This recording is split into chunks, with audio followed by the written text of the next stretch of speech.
pelayanan imigrasi yang disediakan oleh penyelenggara pelayanan publik. Ini sama-sama kita ketahui juga bahwa terkait dengan kualitas pelayanan publik, banyak orang yang mengatakan bahwa pelayanan publik kita sudah sangat jauh lebih maju sekali, memuaskan gitu. Tapi juga ada kelompok masyarakat yang mengatakan pelayanan publik kita masih perlu terus ditingkatkan gitu ya, atau masih banyak hal-hal yang dianggap belum memuaskan atau bahkan buruk secara kualitas gitu ya. Ini yang kemudian menjadi perhatian kita. Nah, mengapa begitu? Mengapa pelayanan publik menjadi fokus dari pelayanan yang menjadi fokus perhatian dari pemerintah, baik itu di tingkat pusat maupun daerah? Karena memang pelayanan publik merupakan tugas pemerintah dan hakikat dari keberadaan pemerintah itu sendiri. Jadi adanya pemerintah yaitu dengan hadirnya pelayanan publik yang baik buat masyarakatnya begitu ya. Nah, kemudian juga menjadi tugas dan kewajiban dari pemerintah untuk memastikan pelayanan publik yang berkualitas sesuai dengan yang diharapkan oleh pengguna layanan, baik di tingkat pusat maupun juga di tingkat daerah. Dalam hal ini konteksnya adalah Kota Kendari. Nah, Bapak Ibu, ternyata kaitan dengan kualitas lagi-lagi ini kaitannya juga dengan persepsi ya, persepsi masyarakat terhadap jasa pelayanan yang telah diterimanya dari penyedia layanan gitu ya. Nah, secara umum kualitas layanan itu ternyata dipengaruhi oleh 3 sudut pandang gitu ya. Tergantung dari mana melihatnya gitu ya. Dari sudut mana melihatnya soal kualitas. Ada sudut pandang dari pengguna layanan atau masyarakat dalam hal ini. Ada juga sudut pandang dari manajemen, juga ada sudut pandang dari petugas pelayanan. Kadang-kala kalau dicocokkan gitu, ini ada yang cocok juga. Oh, sudut pandang petugas pelayanannya mengatakan pelayanan publik di unit kita sudah bagus begitu. Kemudian secara manajemen juga memang sudah berstandar begitu ya, sudah punya SOP, sudah regulasi dipenuhi. Kemudian juga sudah ada lagi sebagian pakai ISO misalnya, ISO misalnya, itu sudah berarti manajemennya sudah dapat diukur gitu ya. Kemudian juga dari sudut pandang pelayanan. Tapi memang kadang-kala kondisinya antara sudut pandang ini jadi beda-beda gitu ya. Jadi sudut pandang petugas layanan mengatakan baik, tapi sudut pandang pengguna layanan mengatakan belum baik. Ini kadang-kala perlu kita temukan gap-nya nih, di mana sebetulnya hal-hal yang kita baik. Itulah gunanya kenapa kemudian publik penting untuk ditanyakan gitu ya, untuk diperhatikan, dilihat, kemudian diberikan ruang untuk memberikan feedback, gitu, masukan kepada unit layanan agar soal kualitas pelayanan ini menjadi padu gitu ya, soal persepsi atau juga soal pengalaman atau juga soal hal-hal yang memang dirasakan semua pihak secara kualitas, semua mengatakan ini sudah baik gitu ya. Banyak yang pendekatannya survei gitu, juga ada banyak pendekatannya beberapa asesmen yang bisa mengukur tentang kaitannya dengan ini. Nah, yang paling penting di sini adalah bagaimana kita betul-betul secara dinamis gitu, aktif juga mempertemukan ya antara sudut pandang tiga-tiganya. Bagaimana sudut pandang tugas layanan, bagaimana sudut pandang manajemen, dan juga sudut pandang pengguna layanan terhadap satu layanan yang diberikan oleh penyelenggara layanan. Ini betul-betul kita memastikan satu layanan itu sudah baik atau sebaliknya gitu. Nah, biasanya Bapak Ibu soal kualitas ini publik kalau merasa puas, mereka juga ada yang menyampaikan mengapresiasi soal kepuasan terhadap satu layanan. Tapi juga ada yang tidak menyampaikan itu gitu ya. Jadi mereka lebih cenderung apa yang diberikan pelayanannya ya dianggap ya sudahlah begitu. Ada tiga bentuk nih ya, ada 3 bentuk atau ekspresi gitu ya. Sikap yang ditunjukkan oleh masyarakat kaitannya dengan ketidakpuasan. Yang pertama adalah diam dia. Diam itu memilih masyarakat, satu kelompok masyarakat ya sudah, apapun yang diberikan oleh pemerintah, jeleknya, kurangnya, apa minusnya atau apa gitu ya, tidak memuaskannya, dia memilih diam. Ada kelompok masyarakat yang memilih diam. Kadang-kala ini yang kita bisa jaring ya Bu ya. Kita dianggapnya pelayan kita sudah bagus, padahal belum tentu begitu ya. Kemudian juga ada lagi exit istilahnya itu. Exit itu artinya masyarakat bisa mencari alternatif apa namanya kemana yang dia inginkan. Tentunya ada konsekuensi ya, ada konsekuensi biaya dan lain sebagainya. Kemudian ada voice. Voice itu sikap masyarakat yang cenderung dia balikan daripada diam. Dia menyampaikan atau mengeluhkan, mengadukan apa yang dia terima jika yang dia terima ternyata tidak sesuai antara apa yang semestinya dengan yang senyatanya gitu ya. Apa yang seharusnya diterima tapi yang diterimanya berbeda begitu. Nah, biasanya juga lawan dari voice ini adalah atau kontra dari voice ini adalah noise. Noise itu kegaduhan ya, gosip-gosip gitu ya. Jadi boleh jadi kalau bahasa Indonesianya mengumpat begitu ya, mengumpat itu apa ya? Bergosip tapi cenderung ke negatif gitu ya, mengumpat gitu ya, bahwa itu pelayanannya nggak bagus gitu.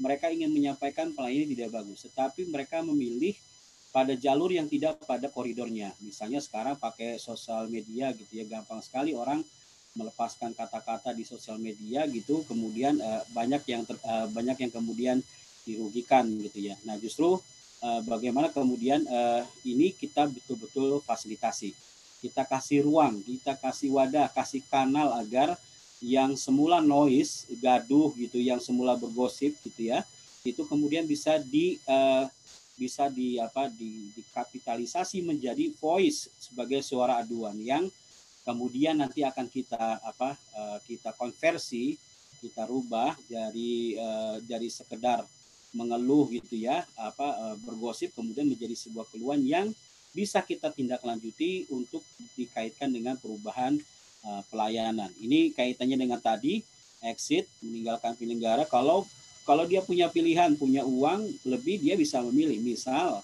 kalau dia anaknya pengen sekolah di swasta yang sekali berlebih lebih bonafit, misalnya suka orang bilangnya begitu ya, ada unggulan misalnya, mereka mau mengeluarkan biaya lebih dan siap untuk mengeluarkan biaya itu gitu ya. Karena memang dirasa misalnya sarana yang dipunya pemerintah dirasanya, ini persepsi lagi-lagi Bapak Ibu,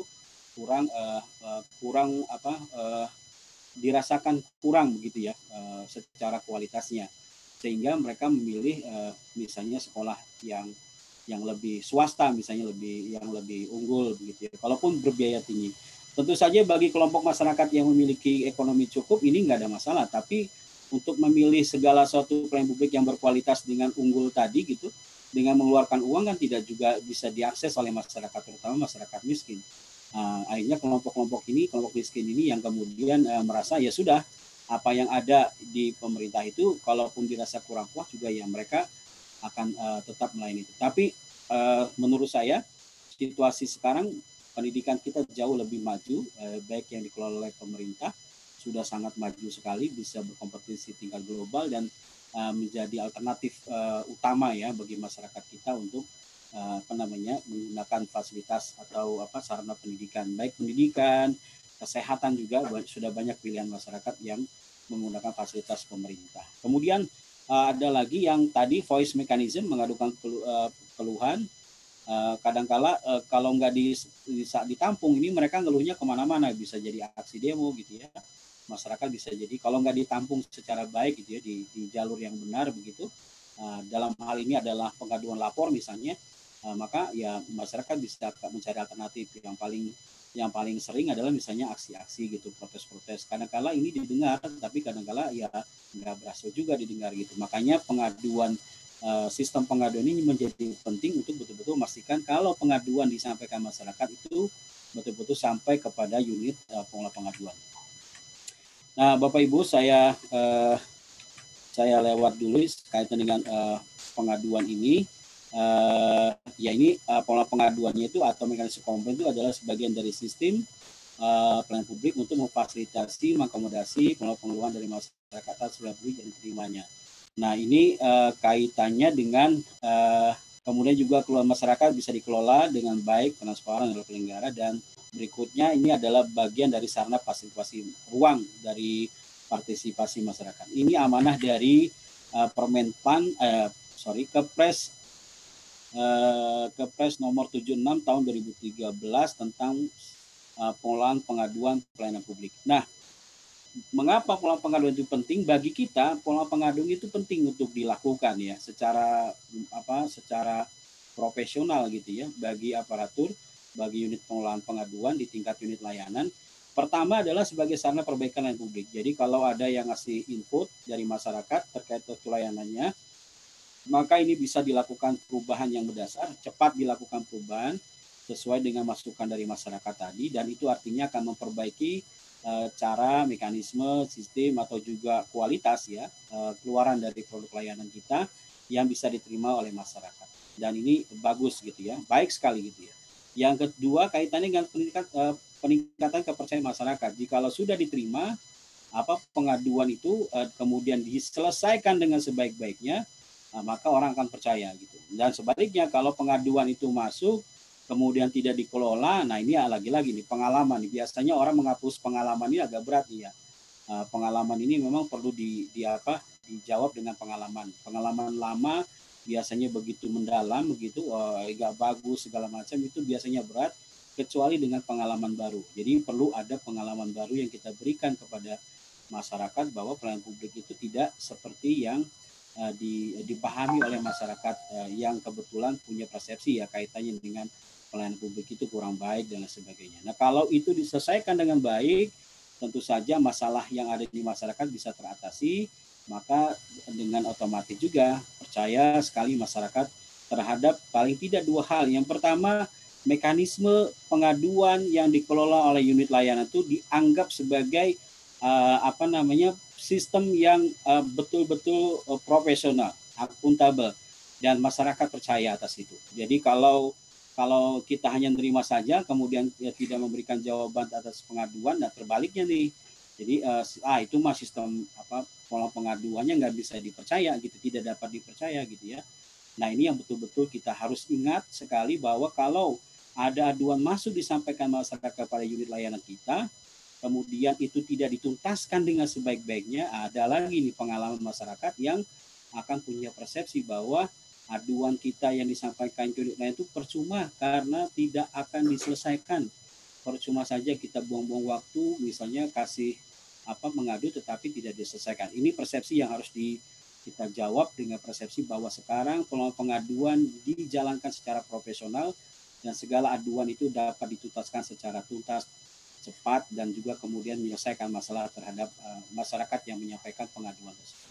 Kemudian yang ketiga, Bapak Ibu, yang penting juga bahwa ada pola pengaduan kalau ini dikelola dengan sebaik-baiknya bisa dijadikan sebagai dasar pengambilan keputusan atau kebijakan. Mengapa begitu? Ada usulan masyarakat yang atau pengaduan masyarakat yang sifatnya bisa diselesaikan saat itu juga. Misalnya Pak ada PKL numpuk, Pak ada lampu PJU mati, Pak ada lampu trafik itu juga mati yang warna merahnya gitu. Itu bisa disikapi langsung gitu ya. Ditindaklanjuti dan itu bisa langsung selesai. Ada kemacetan di titik tertentu bisa diuraikan cepat. Ada sampah yang menumpuk bisa diatasi di hari itu juga. Tapi ada juga pengaduan yang tidak bisa diselesaikan di hari itu dan dia butuh intervensi perencanaan dan penganggaran lebih lanjut. Misalnya soal jembatan putus, jembatan yang bolong, jalan rusak, MCK yang kurang, air yang kurang tersedia di satu wilayah, sambungan PDAM wilayah tertentu tidak sampai di wilayah yang lain misalnya. Kemudian juga banyak lagi aduan masyarakat yang tidak bisa kita tuntaskan pada hari yang sama atau pada waktu yang cepat, tapi harus masuk dalam dokumen perencanaan dan penganggaran. Nah, ini perlu kita analisa juga. Kemudian juga ada aduan masyarakat yang sifatnya ini harusnya bisa diselesaikan dengan regulasi. Perlu ada peraturan daerah boleh jadi, perlu ada keputusan wali kota, perlu ada yang lain-lainnya atau jurisdiksi yang lainnya yang memang betul-betul mengatasi masalah yang ada di masyarakat itu. Sehingga pengaduan itu atau masalah yang diadukan itu betul-betul teratasi. Kemudian juga Bapak Ibu kalau dilihat juga nanti ada pengaduan yang sifatnya musiman dan lain sebagainya. Kita diskusikan lebih lanjut kaitan dengan. Nah, analisa ini Bapak bisa diambil dari pengaduan yang sudah masuk, kemudian dianalisis kecenderungannya seperti apa gitu, dan ini juga bisa dijadikan bahan kebijakan lebih lanjut oleh OPD yang bersangkutan atau juga kepala daerah yang bersangkutan di satu wilayah gitu untuk bagaimana merespon kaitannya pelayanan publik yang sering atau banyak yang dikeluhkan oleh masyarakat.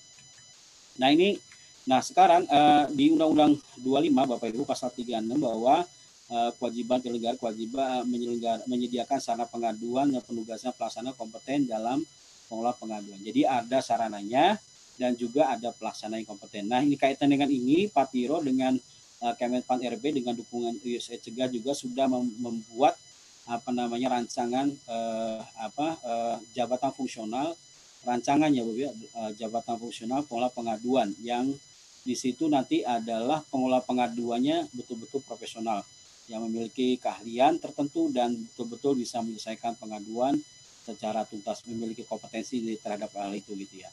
Kemudian Bapak Ibu, kemudian penyelenggara berkewajiban menindaklanjuti hasil pengaduan. Jadi betul-betul diselesaikan pengaduan yang masuk gitu ya. Kemudian pasal 37-nya menyusun mekanisme pengaduan dari menerima pelayanan dengan mengedepankan asas penyelesaian cepat dan tuntas. Lagi-lagi pengaduan ini harus diselesaikan dengan cepat, secepatnya gitu, seefektif mungkin maksudnya Bapak Ibu ya, kemudian juga tuntas gitu ya. Tuntas itu artinya betul-betul masalahnya teratasi. Nah, Bapak Ibu, di Perpres 76 2013 dan Permenpan nomor 24 tahun 2014, kita mengenal istilahnya konsep sistem penanganan pengaduan pelayanan publik SP4N. Di dalamnya SP4N itu untuk mendorong ya SP4N ini sistem yang terintegrasi dalam pengaduan secara berjenjang pada setiap penyelenggara dalam rangka sistem informasi pelayanan publik. SP4 ini dibentuk untuk mendorong no-wrong-door policy. No-wrong-door policy itu artinya menjamin hak masyarakat agar pengaduan dari manapun dan jenis apapun disalurkan kepada penyelenggara pelayanan yang pelayanan publik yang berwenang gitu ya. Kemudian tujuan dari SP4 ini adalah penyelenggara dapat mengelola pengaduan secara sederhana, cepat, tuntas, tepat dan terkoordinasi. Kemudian yang kedua, penyelenggara memberikan hak untuk partisipasi masyarakat dan yang ketiga meningkatkan kualitas pelayanan publik. Nah, dilihat dari sisi kelembaganya, sistem pengelola pengaduan publik nasional itu kemudian dimotori oleh 3 kelembagaan. Ada Kemenpan selaku pembina pelayanan publik, kemudian juga ada kantor staf presiden pengendali program prioritas dan juga ombudsman selaku pengawas pelayanan publik. Jadi ada 3 lembaga yang terkait dengan pengelola pengaduan. Bahkan juga ada Kemenpan RB ya sekarang. Tapi di sini ada 3 lembaga yang yang terkait dengan SP4N ya. Ada Kemenpan, kemudian ada KSP, kantor staf presiden, dan juga ada Ombudsman Republik Indonesia. Nah, ini kira-kira itu ini tampilannya. Kemudian pengaduan selesai, setelah pengaduan ditindaklanjuti, ya ditindaklanjuti itu direspon ya. Apakah itu selesai? Nah, ini menurut saya belum tentu selesai ya.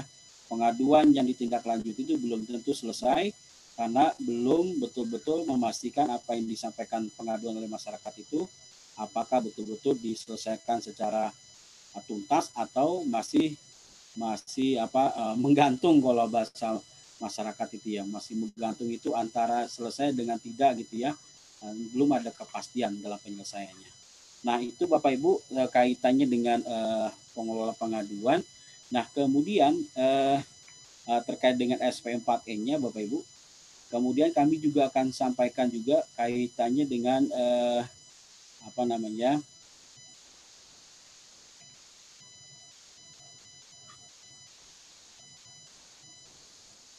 penyelesaian pengaduan ya Bapak Ibu ya. Nah, Bapak Ibu, ini adalah materi dari kami berikutnya kaitannya dengan penyelesaian pengaduan. Jadi kalau tadi tindak lanjut pengaduan itu diharapkan pada posisi yang memang benar-benar tuntas untuk diselesaikan. Nah, kita kaitannya dengan penyelesaian pengaduan itu ada dua cara ya, 2 mekanisme. Pertama istilahnya itu front end gitu atau di depan, bagian depan begitu, ada lagi back end gitu, bagian belakang gitu ya. Front end itu biasanya yang tampil di masyarakat, back end itu biasanya yang mengelola di belakang, di dapur lah begitu ya. Nah, di lapor itu biasanya tampilan masyarakat itu front end. Jadi aplikasi lapor itu adalah aplikasi yang memudahkan masyarakat untuk menyampaikan pengaduan dan juga memonitor perkembangan pengaduannya, mengetahui apakah tindak lanjut pengaduannya sudah dituntaskan atau belum gitu. Itu bisa disampaikan. Lain itu juga dia sebagai sarana untuk masyarakat menyampaikan pengaduan secara cepat, mudah, gampang gitu ya, disampaikan melalui aplikasi lapor. Tapi aplikasi lapor itu hanya aplikasi, itu adalah aplikasi, dia sifatnya penunjang, bukan yang utama. Utamanya adalah pengaduan yang masuk ke aplikasi lapor atau dari masuk manapun, kanal manapun. Setidaknya ada belasan kanal pengaduan yang saya tahu ya, misalnya soal pengaduan disampaikan melalui email, disampaikan dengan kontak langsung, telepon, ada yang datang langsung ke kantor, ada yang juga melalui Facebook, Instagram, sosial media ya, dan juga SMS gitu ya, ada yang juga bersurat gitu ya, kemudian juga ada kontak saran, ada juga jemput bola gitu ya. Itu banyak sekali kanal pengaduan yang intinya masyarakat silahkan mengadu dimanapun dengan cara apapun, cara maksudnya dengan pilihan pengaduan manapun. Pemda menyiapkan semua perangkat sarana itu. Yang penting masyarakat bisa dengan mudah menyampaikan pengaduan. Nah, salah satunya misalnya SMS 1708 lapor itu bisa dengan mudah masyarakat menyampaikan pengaduan melalui ke lapor melalui SMS dengan mentik 1708. Ada ininya, ada caranya, mengetik ke daerahnya, kemudian mengetik namanya, kemudian mengetik apa yang diadukan, nanti itu bisa disampaikan gitu ya. Nah, apapun kanalnya, itu tampilan dari front end ya, dalam hal ini aplikasi lapor. Tapi yang di belakang layar ini adalah sistem yang bekerja, baik itu aparatur, baik itu ada juga SOP di dalamnya, ada juga terkait dengan komitmen di dalamnya, terkait juga dengan kelembagaannya begitu ya, terkait juga dengan sarananya, terkait juga dengan aparaturnya yang disiapkan. Mereka inilah atau komponen-komponen inilah yang sebetulnya bergerak bagaimana menyelesaikan pengaduan itu. Jadi kalau mengandalkan lapor tanpa membangun back end-nya, bagian dapurnya itu secara bersamaan, maka ya biasanya aduan itu banyak berhenti di level aplikasi aja gitu. Ini banyak juga yang mungkin Pak Malik akan banyak cerita kaitannya dengan itu, kondisi di Kendari seperti apa ya. Pengaduan yang masuk, kemudian banyak juga yang belum diselesaikan secara memadai. Nah, dari sisi tahapan penyelesaian pengaduan, Bapak Ibu sekalian, saya sampaikan ada setidaknya 8 tahapan yang kami kenal gitu. Ini dari juga referensi dari Ombudsman RI.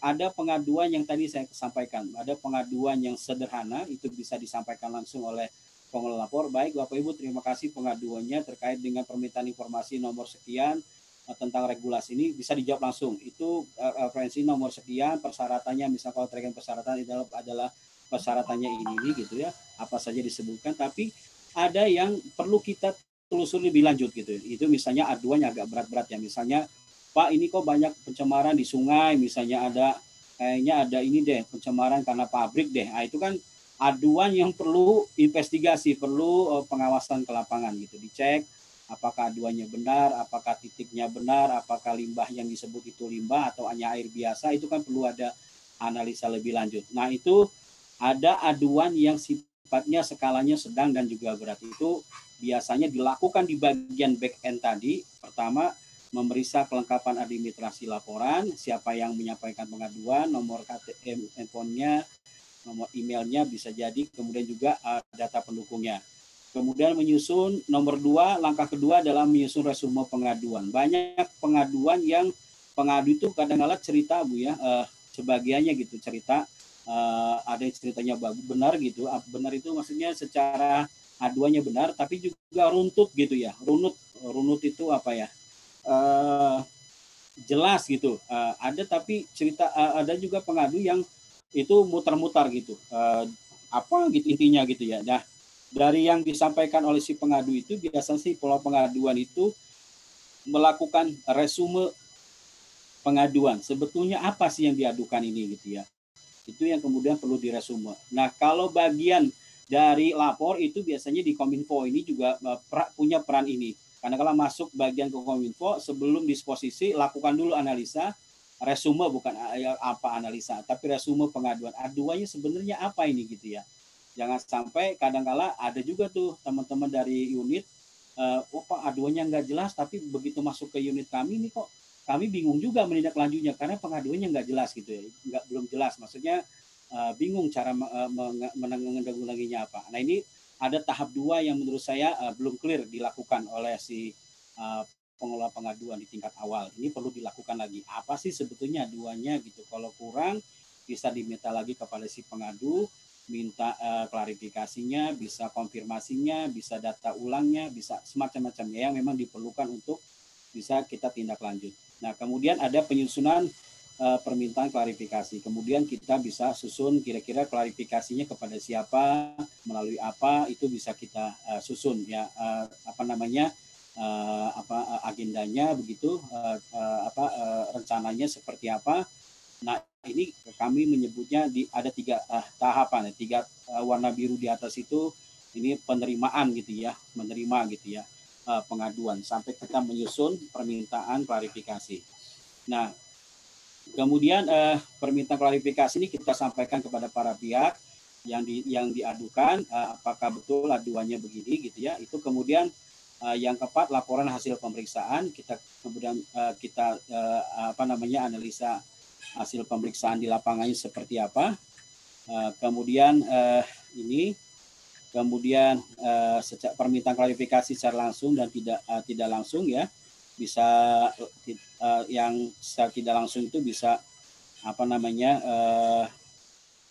surat disampaikan kepada pihak terkait. Kalau yang langsung bisa kita telepon, bisa datangi langsung ke tempatnya gitu ya. Ini untuk, sekali lagi saya sampaikan, ini untuk aduan yang sifatnya menengah dan agak berat gitu, yang berat gitu ya. Pengaduannya bisa kemudian ada lagi metode pemeriksaan. Ini kaitannya dengan proses mentindaklanjuti aduan yang tadi yang masuk, yang disampaikan gitu. 3 tahap awal, kemudian kita masuk ke tahap follow up atau tindak lanjut, memeriksa dokumennya, kesesuaiannya gitu ya, kemudian juga memeriksa lapangannya. Apabila hasil pemeriksaan dokumen masih belum cukup, pengelola dapat melakukan pemeriksaan lapangan, dicocokkan dengan lapangannya. Bisa jadi yang misalnya kalau soal bangunan, apakah yang diadukannya itu konteksnya, alamatnya tepat gitu, kemana.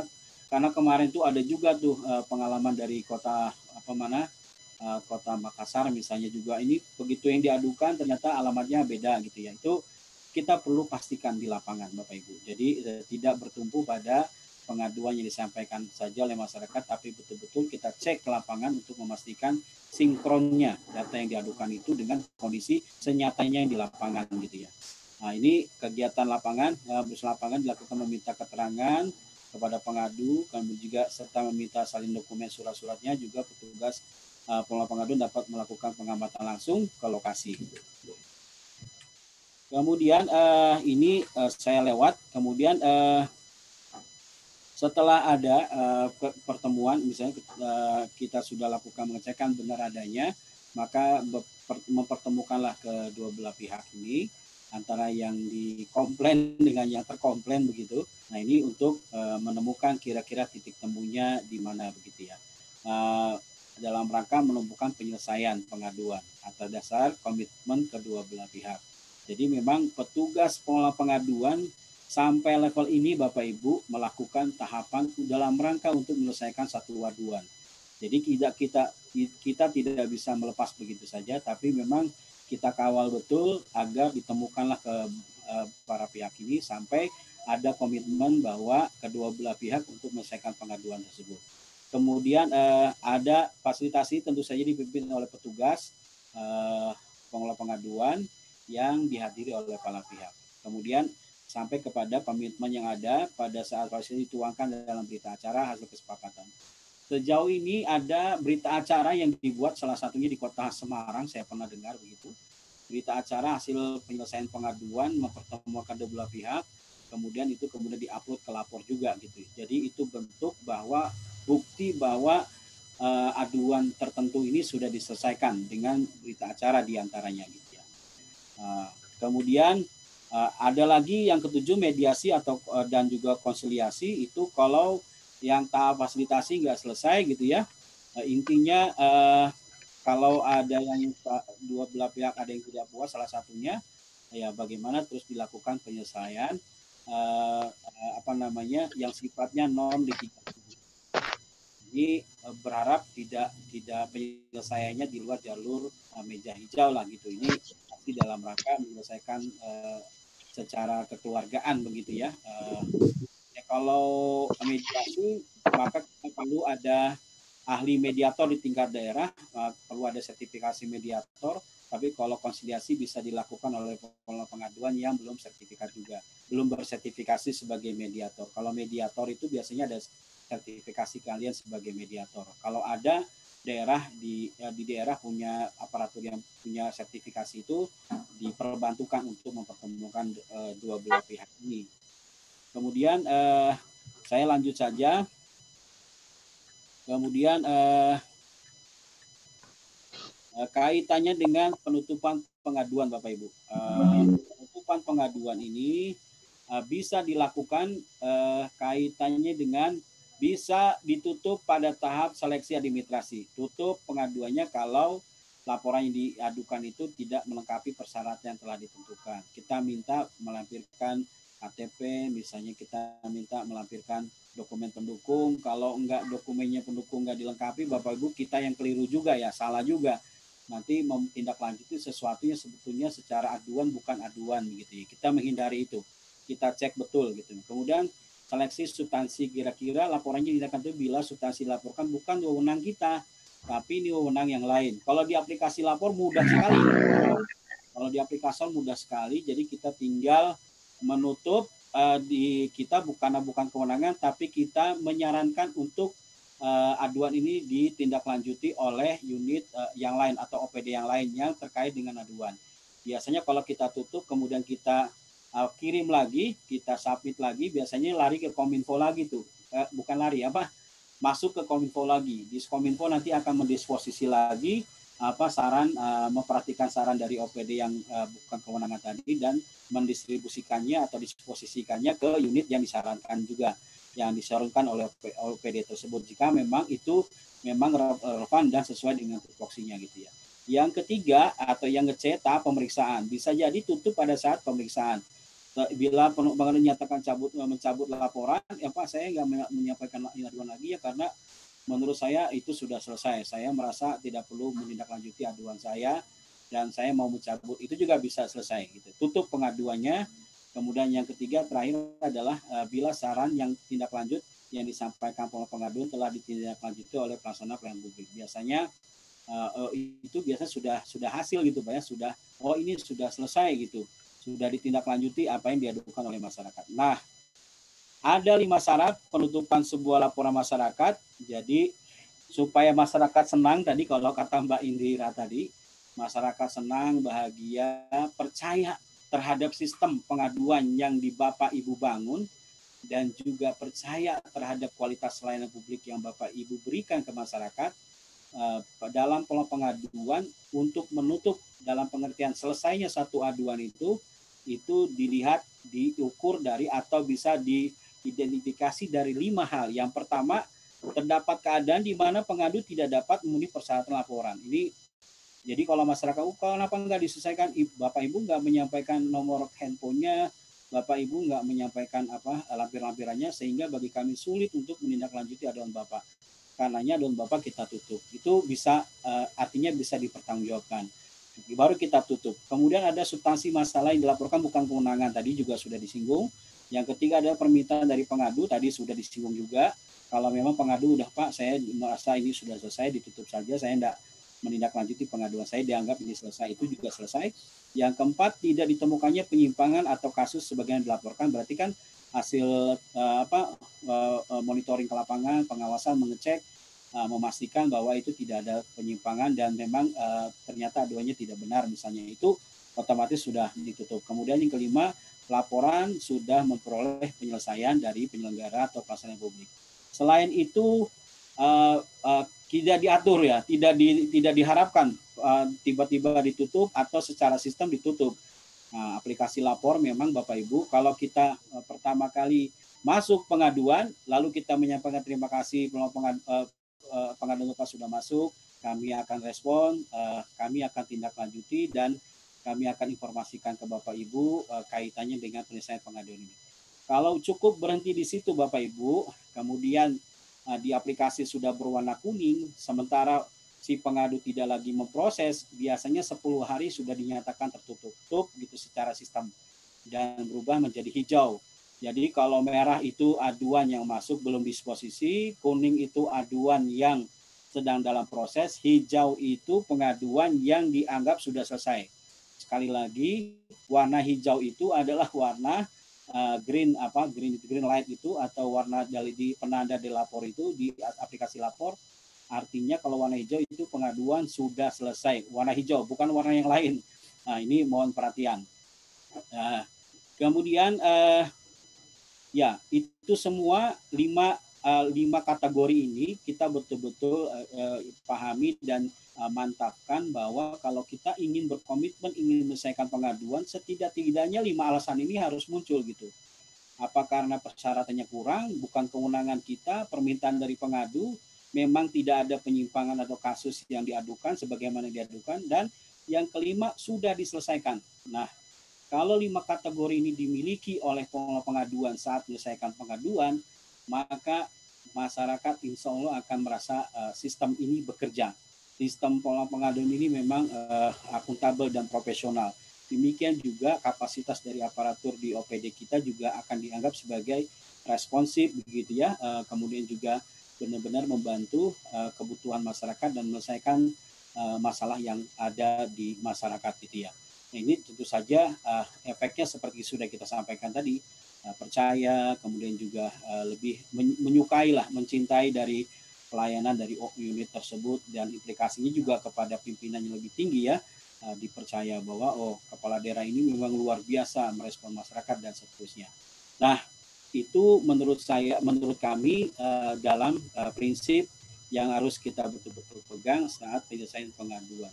Mohon pada saat pengaduan masuk, jangan berhenti pada terima kasih aduan ini sudah kami terima, kami akan tindak lanjut. Berhenti di situ, kemudian tidak di-follow up lagi, pasti Pak, masyarakat punya pengalaman terhadap itu. Ini pengaduan mainan aja nih, nggak serius gitu ya. Dan ini kesannya Bapak, pengalaman masyarakat akan muncul lagi, dia tidak percaya dengan sistem yang sedang kita bangun, kaitannya dengan pola pengaduan yang akuntabel, profesional, transparan, berintegritas, dan lain sebagainya itu. Nah, Bapak Ibu sekalian, prinsip dari tindak lanjut pengaduan ini sampai kepada penutupan pengaduan dan betul-betul memastikan pengaduan itu tuntas dengan setuntas-tuntasnya begitu.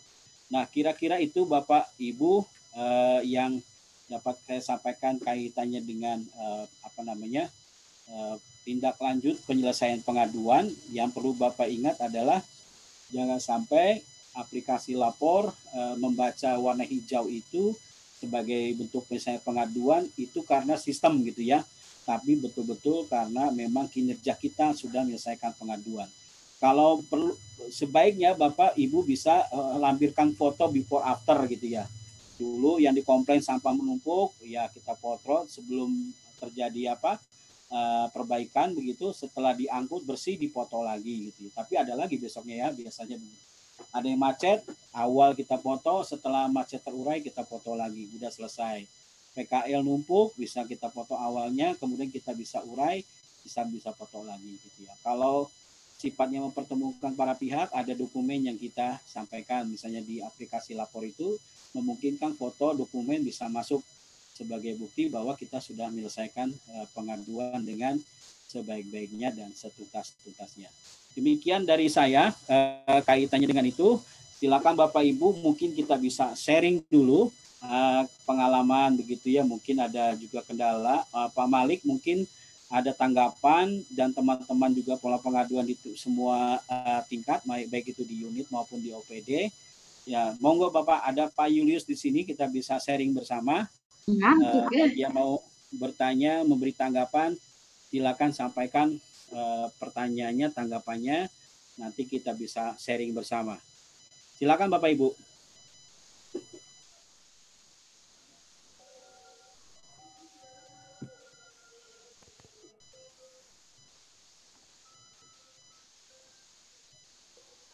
Pak Malik. Halo Pak. Barangkali ada pengalaman Pak di Diskominfo kaitannya dengan penyelesaian pengaduan Pak, sudah mungkin ada kemajuannya di mana begitu, mungkin juga ada kendala gitu Pak ya. Mohon kita bisa sharing Pak. Silakan Pak Malik. Pak Zul mungkin, ya silakan Pak Zul. Ya. Oke, terima kasih. Pertama saya ucapkan terima kasih kepada Pak Wawanudin ya selaku perwakilan dari Patiro, Pak Kisran sebagai Direktur Paham, oh ya Ibu Indira tadi ya sebagai perwakilan dari Yusuf Tega, dan teman-teman admin OPD yang hari ini telah menyempatkan meluangkan waktunya untuk sama-sama di pelatihan dalam rangka upgrade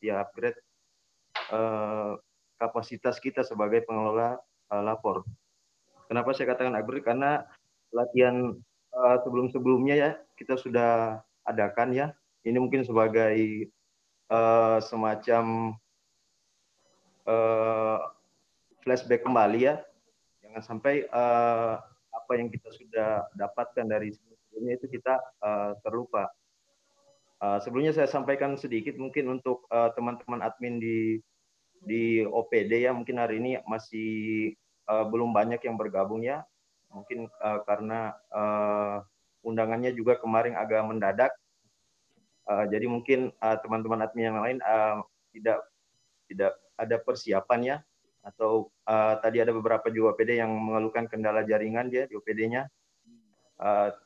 Oke, saya lanjut Pak Wawan, mungkin untuk pengalamannya di masalah penanganan pengaduan ya, yang mungkin kita pernah alami untuk saya selaku admin Dinas Kominfo. Jadi yang selama ini kita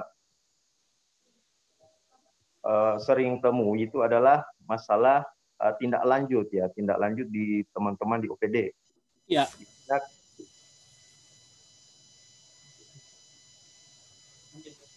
Ya, di mana Pak teman-teman di OPD kadang untuk setelah proses tindak lanjut itu kadang dalam penyelesaian suatu masalah itu tidak detail atau tidak seperti apa ya, itu menjadi penilaian sendiri mungkin pada teman-teman di OPD ya. Kadang harusnya suatu permasalahan itu kalau bisa sedetail mungkin bisa dijelaskan. Jadi biasanya jangan hanya sebatas tindak lanjut awal ya, walaupun mungkin secara sistem dia akan terbaca terselesaikan ya, tapi itu akan membawa ketidakpuasan kepada pihak pengadu. Jadi saya harap kedepannya mungkin ya melalui kegiatan ini kita bisa tingkatkan bagaimana cara kita untuk menyelesaikan suatu pengaduan. Macam itu mungkin Pak Wanudin. Sementara saya kembalikan ya kepada moderator. Terima kasih Pak. Ya. Silakan Pak Wawan. Ya, makasih Pak Zul. Poinnya adalah ya ini soal ditindaklanjut rupanya ya, betul Pak. yang disampaikan, tapi kemudian tindak lanjutnya direspon tapi belum memadai gitu ya. Ya, siap. Belum memadai itu ya ada istilah misalnya ala kadarnya gitu ya. Baik, terima kasih begitu ya. Padahal sebetulnya bukan itu yang diharap oleh masyarakat. Kita juga menyadari itu. Oke, mungkin ada OPD yang lain punya pengalaman kaitannya dengan penanganan dan penyelesaian pengaduan di unitnya ya. Setelah disposisi dari Diskominfo begitu, barangkali ada kendala, ada pengalaman, teman-teman silakan kita sharing aja di sini, silakan. Oh ini juga teman-teman ini live ya, YouTube juga nih kayaknya nih. Ya, oke silakan. Ada teman-teman ada di sub, mungkin di sub ada pengalaman pengaduan kemudian menyelesaikannya ada kendala begitu? Barangkali ya, ada? Perindakop mungkin ada pengalamannya?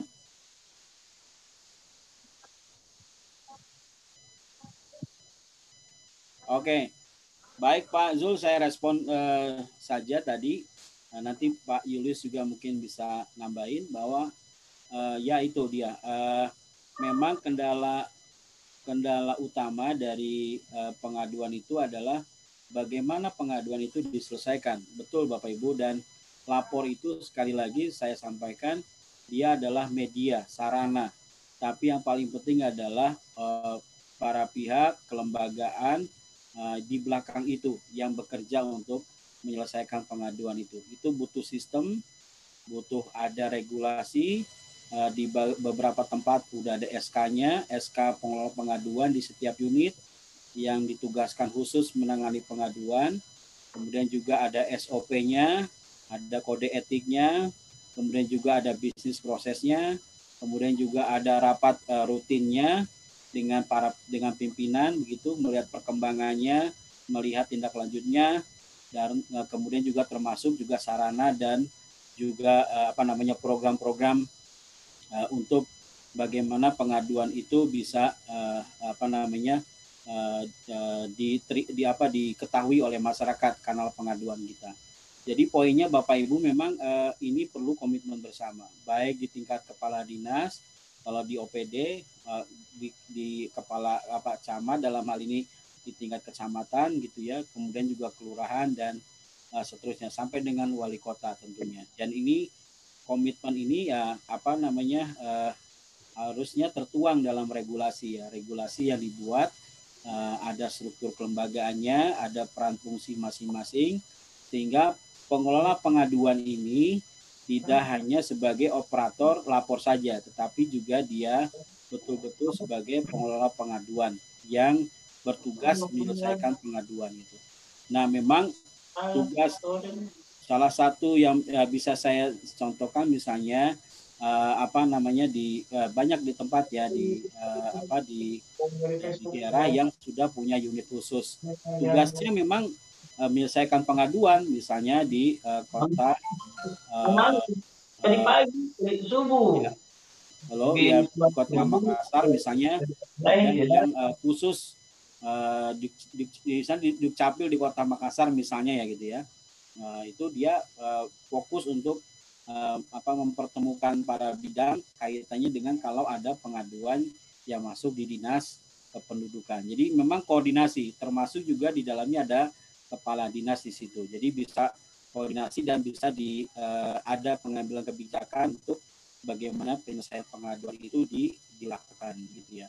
Nah bagi aparatur memang serba salahnya adalah kalau serba salah itu khawatir kalau salah gitu kan maksudnya Pak ya. Nah makanya kalau ngambil keputusan sepihak makanya perlu ada keputusan regulasi di tingkat dinas supaya apapun yang diambil kaitannya dengan jawaban dari pada masyarakat itu betul-betul merepresentasikan pandangan dari unit tersebut, nggak hanya di dinas ya, apakah di kelurahan, kecamatan, kemudian juga puskesmas dan sebagainya. Jadi merepresentasikan jawaban dari lembaga itu. Jadi itu yang kadang-kadang Pak Malik perlu kita dorong supaya semua unit pengelola pengaduan ini memiliki regulasi. Pertama ya ada aparatur yang memang ditunjuk apakah dia unit atau orang yang fungsinya mengerjakan bertugas menangani pengaduan, dan juga mekanisme proses bisnisnya, kelembagaannya, sarananya dan sebagainya, sehingga betul-betul pengaduan itu bisa dikoordinasikan dengan para pihak yang terkait di unit itu sehingga jawabannya jadi merepresentasikan lembaga itu ya. Itu mungkin Pak Malik ya, apa namanya pandangan dari saya. Tapi prinsipnya Bapak Ibu semua sebagai pelapor di sini, kami mendorong bahwa berharap pengaduan ini tidak berhenti pada apa namanya diselesaikan dengan baik. Terima kasih, kami akan tindak lanjuti, tapi namun betul-betul pengaduan itu kita selesaikan dengan tuntas begitu ya, dengan tentu saja ada 5 kriteria tadi yang bisa kita ingat-ingat, bahwa kalau kita mau nutup pengaduan setidaknya 5 kriteria itu sudah ada begitu ya, tidak kemudian ditutup dengan sistem begitu. Sementara itu Pak Malik nanti kita diskusikan lagi. Pak Julius mungkin ada tambahan, Pak Julius?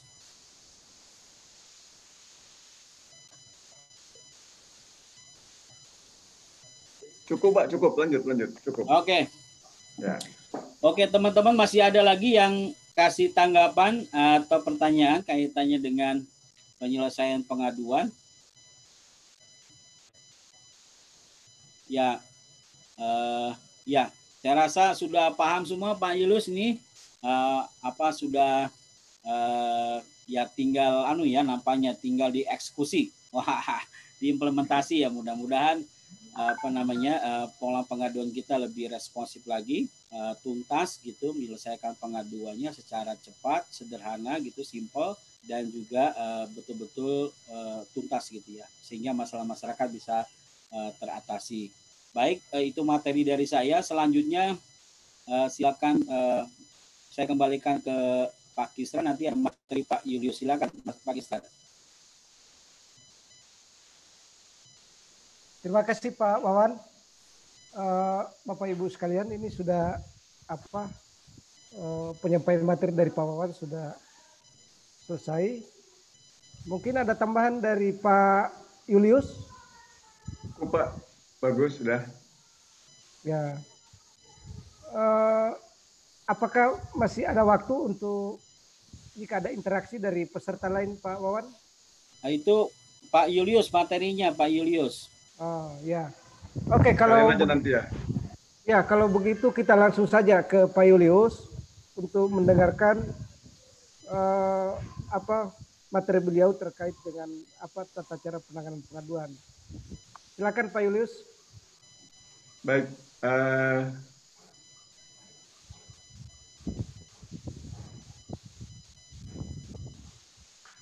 Sebentar, saya tutup dulu beberapa file biar lancar. Sudah tampil nih Pak Julius? Sudah saya tampilkan? Ya, ini saya masih banyak yang file terbuka, jadi saya tutup dulu. Iya, silakan. Assalamualaikum warahmatullahi wabarakatuh. Waalaikumsalam. Selamat siang Bapak-Bapak Ibu semua. Senang sekali ya ketemu dengan teman-teman Kendari yang semangat-semangat, cerdas-cerdas. Yang kalau seandainya kita ada di sana, insya Allah sudah dibawa ke Sinonggi ini nanti malam ini. Iya. Makan sinonggi dan ikan kuah asam tuh. Iya. Dengan ikannya yang segar, yang mati satu kali itu terkenal rekan Kendari. Alhamdulillah. Segala puji syukur bagi Allah Subhanahu Wa Taala yang telah memberi kita kesehatan, kesempatan, dan semua peluang untuk bersama-sama kita hadir di sini, sehingga kita bisa sama-sama berbagi ilmu dan berbagi pengalaman. Salawat dan salam bagi Rasulullah, keluarganya, para sahabat, dan kita semua. Salam sejahtera. Baik, materi saya ini materi lanjutan. Diandaikan bahwa Anda telah berhasil dengan kinerja Anda mengubah noise menjadi voice. Ini memang tantangan betul. Pada tahap awal sebetulnya masyarakat ini kan dengan berbagai macam alasan itu lebih suka menggerutu. Bicara antar mereka, bergumam-gumam, kalau bahasa Indonesianya menggerutu, karena mereka tidak yakin bahwa pemerintah cukup akuntabel, pemerintah cukup responsif terhadap apa yang mereka keluhkan, apa yang mereka adukan. Jadi kadang-kadang mereka posisi awalnya adalah bahwa mengadu itu ya mereka tidak akan mendapatkan hasil yang baik. Misalnya saja pernah kita adakan pertanyaan kepada kenapa kotak-kotak saran di puskesmas atau di itu pada kosong gitu kan? Ya salah satu alasannya karena memang tidak ada tanggapan terhadap apa yang mereka keluhkan. Jadi ini sehingga mereka lebih suka noise. Dan tantangan besar bagi baik pemerintah maupun lembaga masyarakat bagaimana agar noise ini berubah menjadi voice, kalau noise kan gumaman gerutu, kita tidak dengar jelas apa yang mereka inginkan, apa yang mereka maksudkan, apa yang mereka mau. Tapi kalau sudah jadi voice, jelas clear terdengar. Oh, mereka pengen A, pengen B, pengen C.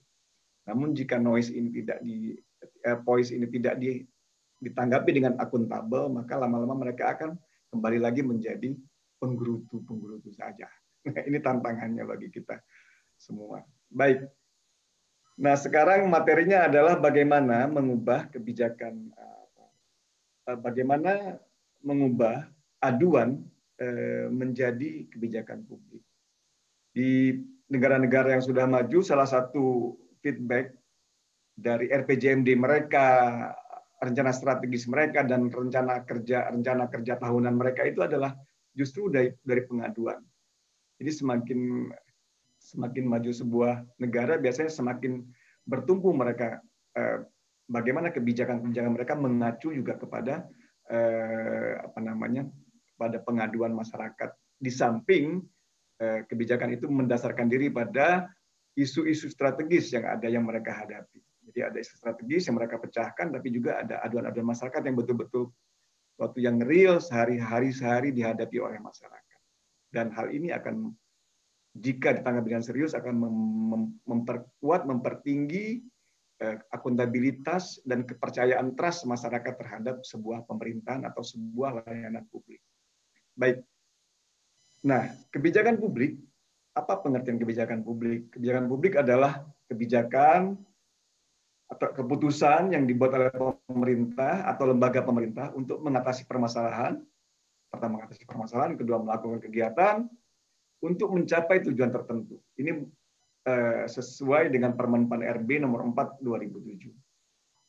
Kemudian dari sisi pengkajian atau keilmuan atau ilmiah, maka Thomas Dye mendefinisikannya sebagai bahwa kebijakan publik adalah studi tentang apa yang dilakukan pemerintah, mengapa pemerintah melakukannya atau mengambil tindakan tersebut, dan apa akibat dari tindakan tersebut. Dan secara umum adalah penetapan kebijakan publik adalah suatu keputusan yang dipilih oleh pemerintah guna mengatasi permasalahan tertentu, melakukan kegiatan tertentu, dan mencapai tujuan tertentu, serta apa manfaatnya bagi masyarakat luas atau publik. Jadi memang kebijakan publik, memang karena publik ini adalah masyarakat umum, masyarakat yang memberi mandat kepada pemerintah.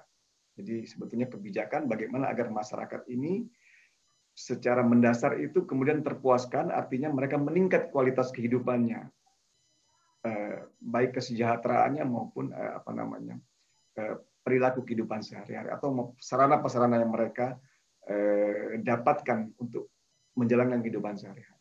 Lanjut Pak Kisra. Ini siapa? Saya nggak tahu nih siapa ini Pak Ari ya yang ininya. Baik. Nah, karena kebijakan publik adalah kebijakan pemerintah untuk membangun kesejahteraan dan peningkatan kualitas kehidupan masyarakat, tentu saja dia memiliki nilai-nilai dasar.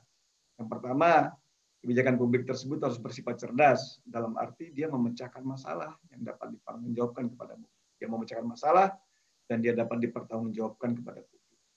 Ini artinya kan dia memang solutif dan dia akuntabel. Kemudian yang kedua, bersifat bijaksana. Artinya dia tidak menghasilkan masalah baru yang lebih besar daripada masalah dipecahkan. Jangan sampai kita kita bikin memecahkan, misalnya ada genangan di sebuah kecamatan, kita selesaikan masalah genangan itu, ternyata dengan menyelesaikan genangan di sebuah kecamatan, kita menggenangi 3 kecamatan lain. Itu artinya akan menciptakan masalah baru. Kemudian yang ketiga, memberikan harapan kepada seluruh warga bahwa kebijakan tersebut memang betul-betul akan meningkatkan kualitas kehidupan mereka. Contohnya misalnya katakanlah saat ini adalah bantuan langsung untuk terdampak bagi masyarakat terdampak COVID. Ini kan memberikan harapan bahwa kendati mereka terjadi penurunan dari sisi ekonomi, mereka dapat memanfaatkan bantuan ini untuk memenuhi kebutuhan hidup sehari-hari, bahkan juga untuk memulai usaha baru. Dia memberikan harapan kepada seluruh warga. Yang keempat, nilai dasarnya adalah untuk kepentingan publik, bukan untuk kepentingan birokrasi atau pemerintah saja. Kepentingan birokrasi atau pemerintah kadang juga merupakan kepentingan partai, kadang-kadang menguat pada saat misalnya mau pilkada atau pemilu legislatif dan sebagainya. Dan ini masyarakat sangat mudah menciumnya, oh ini ternyata kebijakannya hanya berpihak, hanya ini. Dan ini sebetulnya harus hati-hati sekali pemerintah yang ada karena atau kepala daerah yang ada karena bisa dianggap bahwa kebijakannya akan terlalu partisan dan mungkin akan berakibat pada penilaian terhadap organisasi peserta pemilu di 5 tahun berikutnya seperti itu. Kemudian yang kelima, mampu memotivasi semua pihak untuk melaksanakan kebijakan tersebut. Memang kebijakan tersebut, kebijakan ini memang tujuannya baik dan memang karena dia memberi harapan, artinya dia mampu membangun motivasi. Tidak cuma pemerintah atau memang unit-unit satker yang memang mengampu tugas itu, tapi juga masyarakat dan pihak swasta juga misalnya termotivasi untuk ikut serta melaksanakan kegiatan tersebut. Yang keenam, dia harus mendorong produktivitas, jadi bukan malah menurunkan produktivitas. Artinya dia mesti efisien dan dia juga efektif, dia tepat sasaran, tepat tujuan. Gitu ya. Ini ada 6 nilai dasar kebijakan. Jadi apapun yang Anda buat, apapun yang kita buat, baik sebagai di unit kegiatan, di unit kita misalnya di UPT atau di katakanlah di satker atau di dinas atau di daerah levelnya kota atau di provinsi, 6 hal ini harus betul-betul jadi pegangan kita jika kita membuat kebijakan. Lanjut, Pak Operator. Oke. Nah, sementara dalam penyusunannya sesuai dengan Permen-PAN 2004-2007 itu ada 6 juga prinsip kebenaran atau prinsip benar dalam kebijakan publik. Yang pertama, benar dalam prosesnya. Artinya sesuai dengan Undang-Undang 25 bahwa proses pembentukan kebijakan publik undang-undang penetapan peraturan, prosesnya dilakukan secara transparan. Artinya masyarakat bisa melihatnya, terinformasikan dengan jelas, dengan akuntabel, dapat dipertanggungjawabkan, dapat dipertanggungjawabkan, dan melibatkan berbagai macam pihak. Maksudnya ini stakeholder mulai dari pemerintah, masyarakat, berbagai kelompok masyarakat yang terdampak atau terimbas langsung dengan kebijakan tersebut, dan juga mungkin pihak-pihak swasta, dunia usaha ataupun perguruan tinggi dan sebagainya. Yang kemudian benar secara isi, yaitu isinya fokus pada kebijakannya, yaitu untuk meningkatkan kualitas kehidupan masyarakat secara umum, meningkatkan kesejahteraannya dan sebagainya. Bukan merupakan kompromi politik terhadap kepentingan politik, maksudnya. Kalau kompromi politik terhadap kepentingan rakyat itu sangat bagus, memang demikian seharusnya. Tapi kompromi politik yang menguntungkan hanya bagi pelaku-pelaku politik. Artinya tidak bertentangan dan juga tidak bertentangan dengan kebijakan yang lebih tinggi. Apakah itu undang-undang, apakah itu peraturan pemerintah, apakah itu peraturan daerah yang lebih tinggi daripada kebijakan yang sedang akan kita bangun. Kemudian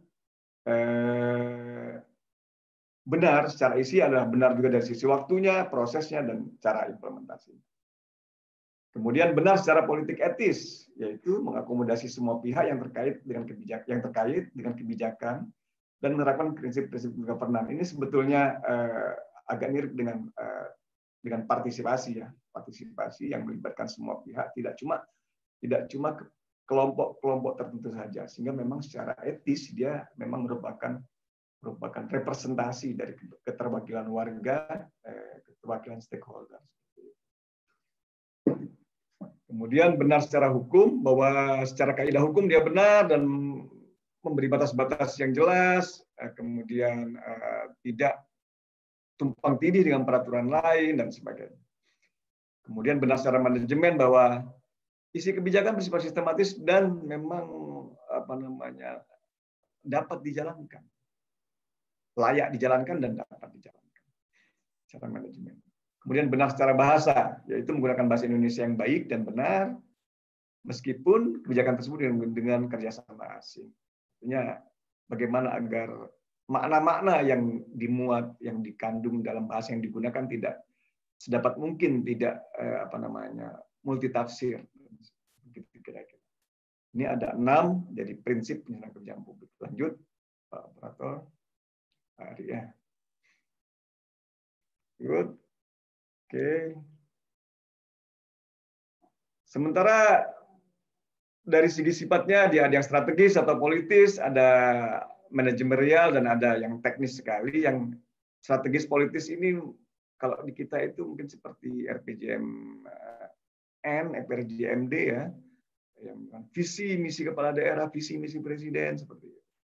Kemudian kebijakan publik manajemen berkaitan dengan pembentukan kebijakan pemerintah sebagai penjabaran terhadap politik dan strategi dasar pemerintah. Ya, ini yang bersifat manajerial. Jadi mengatur antar satker, mengatur antar antar tupoksi agar tidak terjadi tumpang tindih, agar jelas siapa yang melakukan apa dan sebagainya. Sementara kebijakan publik teknis ini betul-betul kebijakan bagaimana menjalankan hal itu secara di lapangan. Jadi seperti semacam juklak atau juknis dan sebagainya. Jadi kebijakan publik manajemen ini berada di antara kebijakan teknis dan publik strategis tadi. Jadi memang banyak sekali. Yang nomor 2 ini banyak di antaranya. Baik, lanjut. Iya. Nah, kadang-kadang di masyarakat ada pertanyaan, apakah APBD, APBN, APBD itu termasuk kegiatan dari kebijakan publik atau bukan sih? Iya. Jadi salah satu jadi kebijakan publik yang dikeluarkan pemerintah selain dari peraturan bisa berupa juga program atau kegiatan yang ada di APBD. Jadi memang jelas bersifat dia alokasi anggaran untuk melaksanakan sesuatu. Dan di Indonesia hampir semuanya kegiatan pemerintah itu semuanya dalam kerangka ada kerangka anggarannya, baik dalam APBN maupun APBD dengan beragam ini. Jadi hampir tidak ada kegiatan pemerintah yang tidak ada alokasi anggaran. Jadi memang salah satu bentuk dari kebijakan publik adalah alokasi anggaran atau APBD atau APBN. Mangga, lanjut. Iya. Lanjut, Pak Operator. Nah, ini ada langkah-langkah menurunkan dari yang prinsip dan dasar nilai-nilai kebijakan publik tadi. Ada 7. Bagaimana agar kebijakan publik tersebut transparan, juga akuntabel dan partisipatif. 1 adalah kita menetapkan dulu masalah apa yang mau kita jadikan kebijakan, baik kebijakan bisa berupa peraturan, bisa berupa juga alokasi anggaran. Kemudian yang kedua, membentuk tim penyusun formulasi kebijakan. Tentu saja tim penyusun ini terdiri kalau dari pemerintah adalah para pengampu dan orang-orang yang berwenang dalam hal itu. Bisa jadi melibatkan beberapa pihak di SOTK, SOPD di SOTK masing-masing daerah. Biasanya yang terlibat adalah bagian hukum, Bapeda, mungkin bagian hukum, kemudian satker teknis atau dinas-dinas teknis atau untuk membentuk tim penyusun formulasi kebijakan. Yang kedua, melaksanakan tugas penyusunan pra-kebijakan. Pra-kebijakan bisa berupa konsep sederhana tentang tentang 5W1H, tentang masalah-masalahnya, solusinya, dan kemudian kira-kira yang akan diambil. Mungkin berupa konsep not sederhana atau mungkin berupa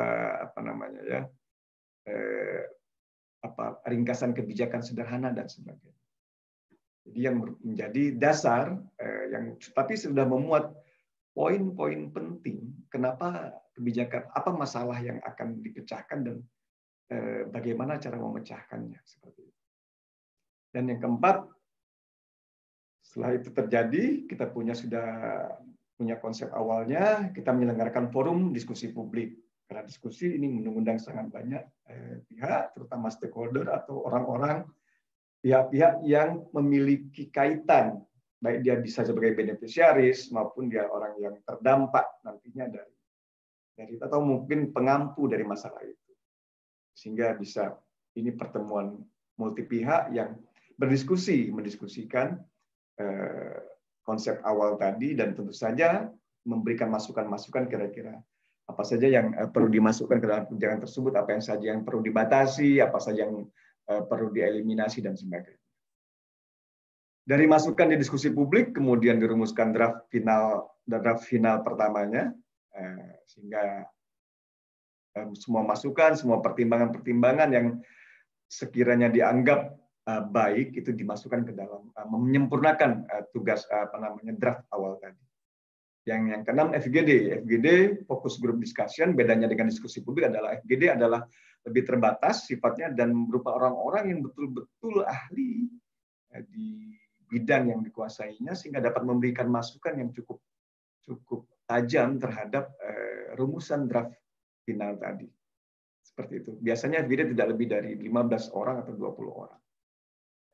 Dengan ekspertasi, dengan kemampuan yang sudah diperkirakan sebelumnya bahwa memang dimiliki oleh para orang-orang yang hadir. Namun juga diharapkan FGD juga ini dapat juga mewakili dari stakeholder tadi, sehingga memang aspek partisipasinya bisa tetap dilaksanakan. Dari FGD tersebut, dengan masukan yang ada dan segala macam perdebatan dan masukan perbaikan penyempurnaan, maka disusunlah draft final, dan kemudian jika dianggap sudah bagus maka bisa disahkan langsung. Itu kira-kira 7 langkah menetapkan kebijakan yang dia selain juga akuntabel, juga dalam prosesnya dia sangat partisipatif dan juga dia dapat dipertanggungjawabkan. Seperti itu. Kita lanjut.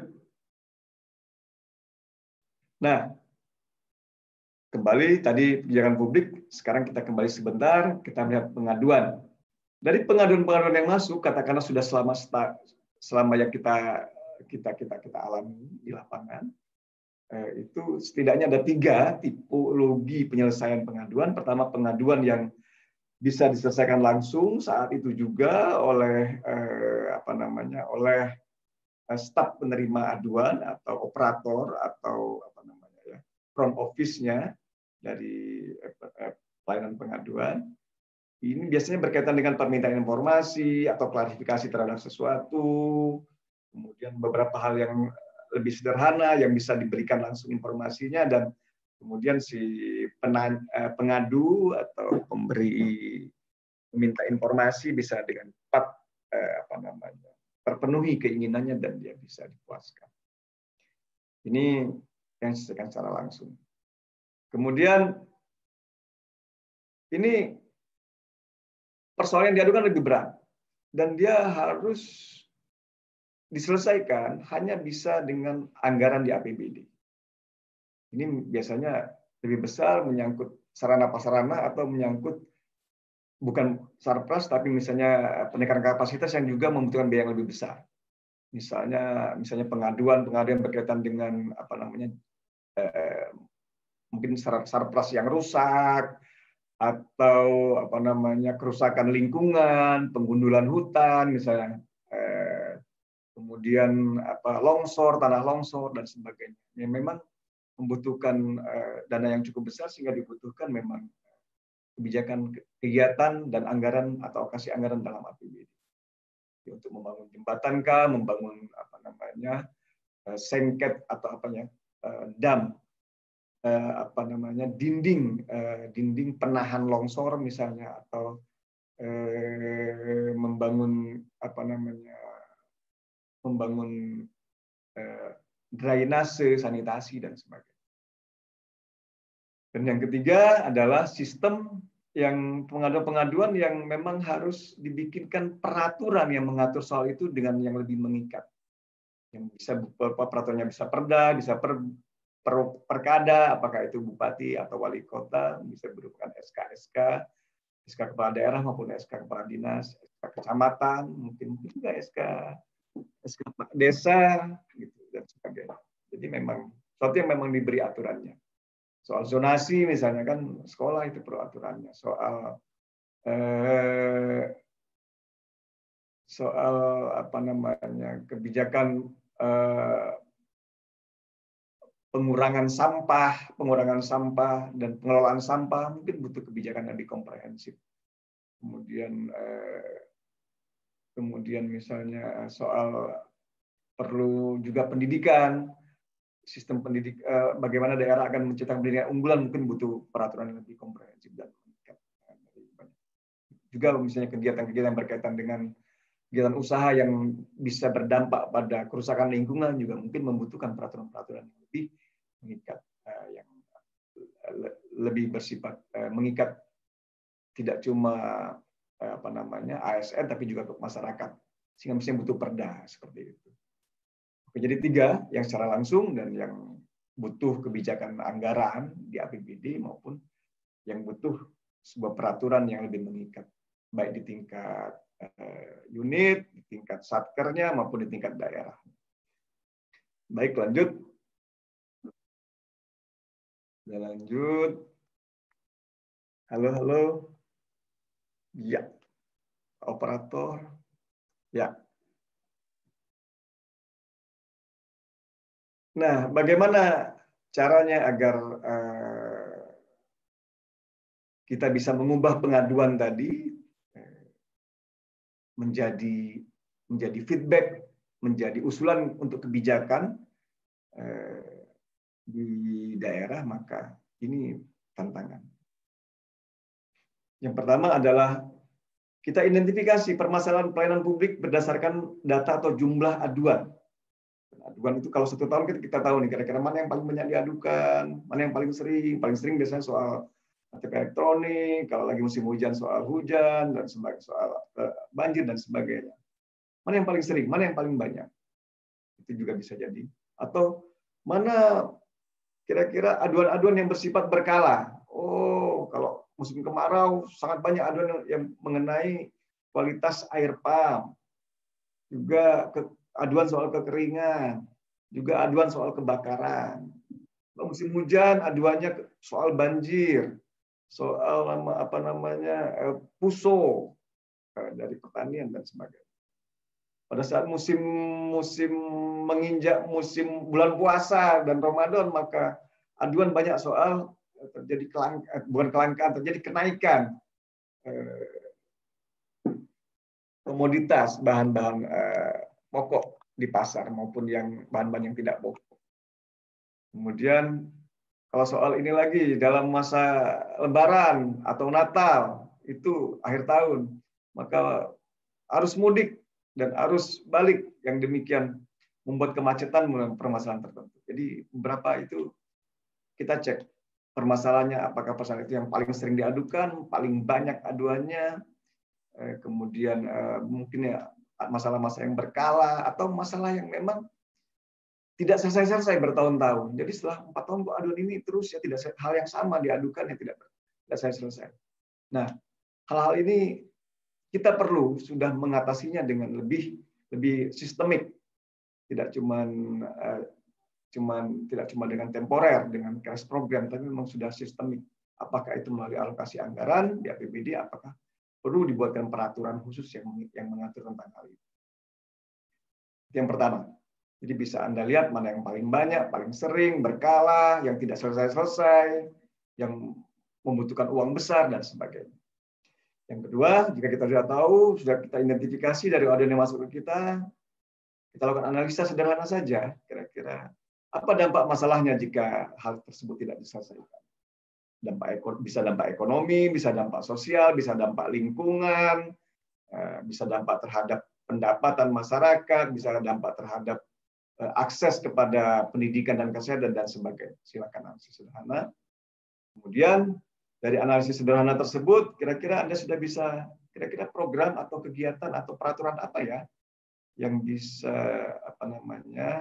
yang dapat menyelesaikan persoalan ini. Dan Anda mungkin bisa cek juga kerja tahun sebelumnya, di daerah Anda atau di satker Anda, kira-kira apakah memang sudah ada alokasi anggaran yang berkaitan dengan hal ini? Jika sudah ada kan enak, tinggal melanjutkan dengan lokasi mungkin, dan ini yang berbeda. Dan yang keempat ini sebetulnya belum perlu dilakukan di tahap ini ya, tapi nggak apa-apa. Jika memang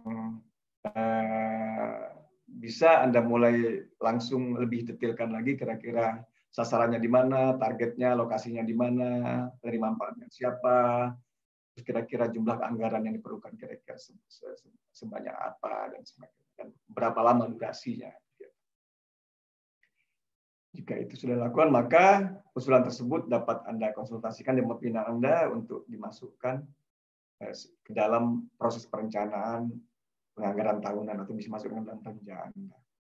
Kenapa pengaduan penting? Atau beberapa negara-negara maju sangat memandang tinggi bagaimana mengedepankan bahwa aduan juga harus menjadi sumber dari reformasi kebijakan di tahun berikutnya. Karena di sini terkandung sebetulnya bagaimana membangun trust masyarakat dan membangun akuntabilitas pemerintah atau pelayan publik atau public servant di mata masyarakat. Jadi ada dua hal di sini sebetulnya, bagaimana agar terbangun akuntabilitas dengan menyelesaikan masalah, dan akhirnya terbangun trust dari masyarakat terhadap pelayanan publik yang dia terima. Seperti itu. Lanjut.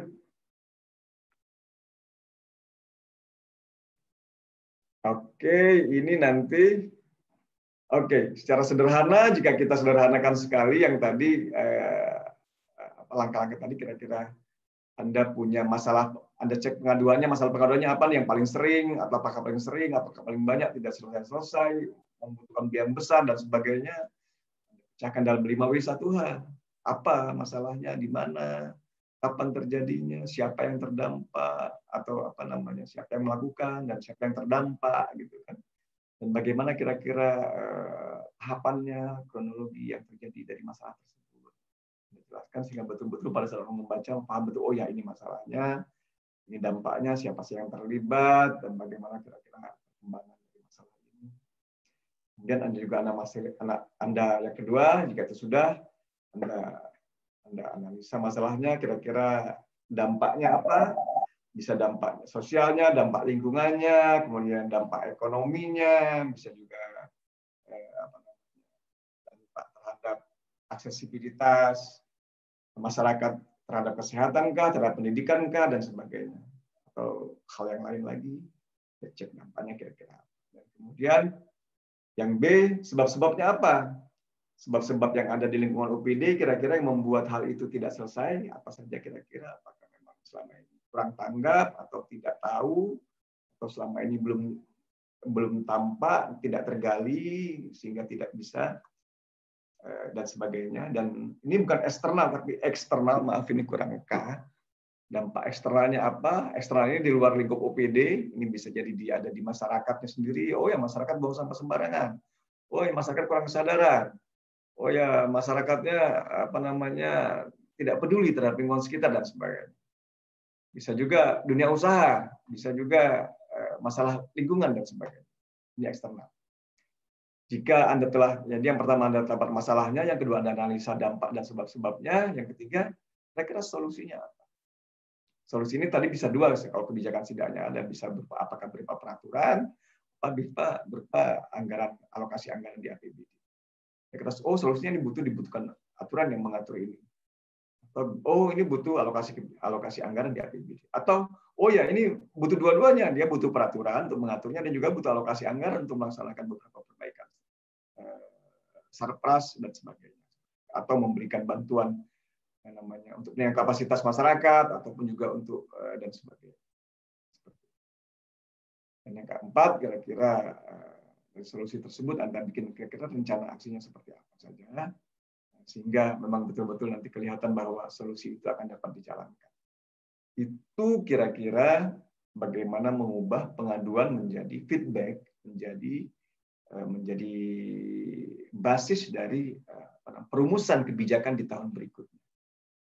Dan jika ini diselesaikan, maka betul-betul insya Allah, maka trust, akuntabilitas pemerintah akan naik karena dia dianggap masyarakat langsung mengatasi masalah-masalah yang mereka hadapi atau keluhan mereka, dan di sisi yang lain juga trust masyarakat terhadap pemerintah juga akan semakin tinggi. Yang kita harapkan ini nantinya akan terjadi, akan semakin besar voice mereka, suara mereka, baik untuk mengadu maupun untuk mengapresiasi maupun untuk meminta informasi. Dan dari data yang ada, dari penelitian yang ada, justru semakin maju sebuah masyarakat, semakin tinggi juga tingkat pendidikannya, maka semakin banyak pengaduan. Jadi jangan Anda kira karena Singapura atau Seoul itu dua kota yang sangat maju, sangat rapi, tertib, pelayanan publiknya sangat akuntabel, dan pengaduan sangat responsif. Jangan Anda kira bahwa sangat sedikit aduan. Justru Singapura salah satu yang cukup tinggi ya pengaduannya, London dan sebagainya. Jadi justru masyarakat semakin bagus. Jadi semakin tinggi pengaduan bukan berarti bahwa kota itu semakin buruk, atau pelayanan semakin buruk. Justru menunjukkan bahwa masyarakatnya semakin sadar untuk bersuara, dan juga menunjukkan bahwa pemerintahnya semakin akuntabel. Mereka mengadu karena yakin bahwa jika mereka mengadu, masyarakat, pemerintah pasti akan mengatasinya. Seperti itu. Ini dua sisi mata uang nih, antara trust dari masyarakat dan akuntabilitas pemerintah dalam mengatasi masalah. Dua sisi dari satu mata uang. Seperti itu kira-kira. Gitu Pak Kisran, juga Pak Malik, Pak Wawan, dan juga semua saudara-saudari, Bapak-Bapak, Ibu, peserta dari OPD semua dari berapa daerah? 3 daerah ini ya. Silakan. Gitu dari saya. Silakan jika ada yang mau bertanya atau klarifikasi, monggo. Saya tunggu. Ya, Bapak Ibu sekalian, kalau ada yang mau diperdalam dari apa yang disampaikan oleh Pak Julius, silakan. Beliau alhamdulillah tampaknya sudah lancar semua ini, tidak lagi pertanyaan. Gimana Dinas Kebudayaan, Ibu pakai kerudung coklat?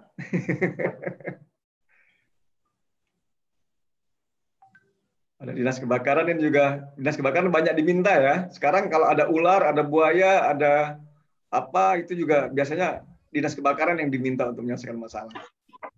Siap, Komandan. Gitu ya, Pak ya. Siap. Kemarin pas lagi banyak musim bertelur bersamaan di Indonesia, ular bertelur kan, waduh, PMK laris ya. Iya, siap Komandan. Di sini juga Komandan evakuasi sudah 3 ular sanca yang dievakuasi Komandan. Waduh, iya. Sama 1 binatang kuskus juga Komandan. Dan itu sudah dilepaskan di lokasi konservasi ya Komandan. Iya. Jadi memang kalau di negara, kalau Anda perhatikan film-film ya, film-film di Amerika atau film-film di Eropa, memang salah satu dinas layanan publik yang paling dekat ke masyarakat itu adalah Dinas Pemadam Kebakaran. Dia bisa minta apa saja. Minta apa saja untuk menyelesaikan masalah masyarakat. Jadi memang salah satu yang sangat dekat ke masyarakat itu PMK biasanya. Siap, Komandan. Ya. Siap. Kami 24 jam, Komandan. 24 jam, betul. Tapi kan 3 shift ya. Ya, shift. 3 shift, Komandan. Iya, alhamdulillah. Coba kalau 1 shift, waduh. Repot, Komandan. Repot. Silakan yang lain, mangga. Ini maaf, ini Pak Iskandar Wijaya. Ini Pak Iskandar Wijaya yang di Bandung, bukan? Ini dari Puspaham. Oh, dari Puspaham ya? Oh ya, maaf. Saya pikir yang teman saya dari Bandung, namanya sama Pak Iskandar Wijaya. Sepertinya sudah puas semua ini Pak Kisran. Ya, Bapak Ibu, jika ada yang mau diperdalam dari materi Pak Julius, silakan. Juga materi Pak Wawan tadi. Enggak. Ya, materi Pak Wawan, materi Pak Julius, silakan. Ya, waktu kita semakin mepet. Tampaknya udah paham semua nih Pak Kisran ini. Ya, mungkin karena ini jam-jam yang sangat sangat menyenangkan. Nah, ya. Bu Niken, gimana Bu Niken? Pak Didi Hardiana, Pak Rizaldi, Pak Sahrudin. atau Pak Zul ada komentar? Pak Malik?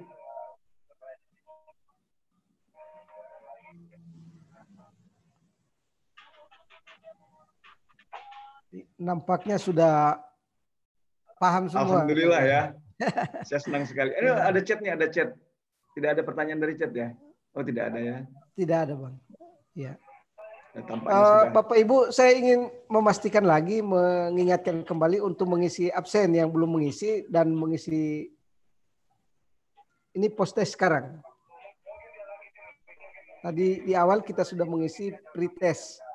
Sekarang sambil menunggu siapa yang mau memperdalam, bertanya, kita sambil mengisi post-testnya.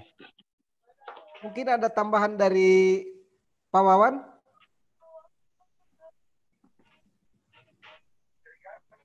Halo Pak Wawan.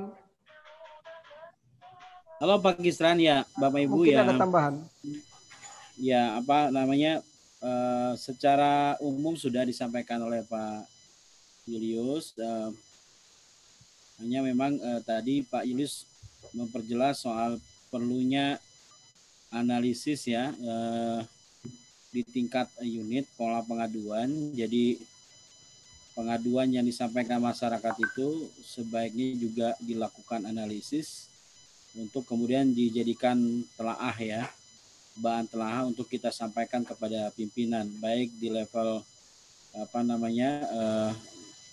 di level SKPD misalnya, atau juga di OPD atau di unit gitu, kelurahan maupun puskesmas, atau juga telaah itu bisa sangat bermanfaat sekali untuk penyelesaian pengaduan yang bisa ditindaklanjuti oleh pimpinan kepala daerah misalnya ya, atau para pimpinan-pimpinan kita di tingkat daerah gitu.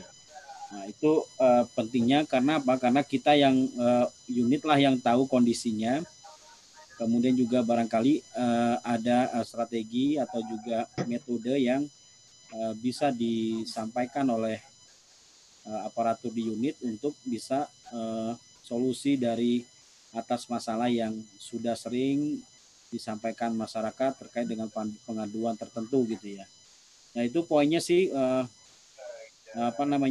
pengaduan itu intinya tidak berhenti pada kita menyampaikan pengaduan kemudian memberikan jawaban, perlu juga dilakukan analisis, dilihat data statistiknya, dilihat kecenderungannya, dilihat variabel-variabel yang lainnya untuk betul-betul dapat digunakan sebagai pengambilan keputusan oleh pimpinan kita begitu. Kira-kira itu Pak Kisran tambahan dari saya. Terima kasih. Ya, Bapak Ibu, apakah ada pertanyaan untuk Pak Malik atau Pak Julius setelah mereka menyampaikan materi tadi? Jika tidak ada, di kolom chat kami sudah kirimkan link post-test. Teman-teman bisa mengisinya. Ini sebagai rangkaian dari training kita.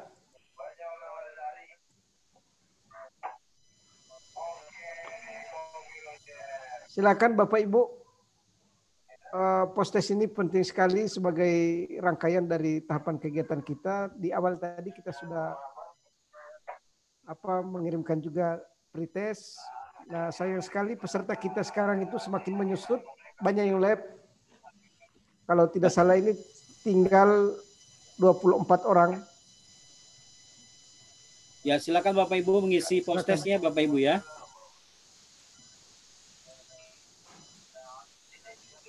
Bapak Ibu, silakan Bapak Ibu kembali mengisi post-test yang ada di chat, ada link post-test. Apakah Bapak Ibu bisa mengaksesnya? Saya kirimkan kembali link post-test complaint handling Kendari, CH Kendari. Silakan Bapak Ibu mengisi kembali post-testnya.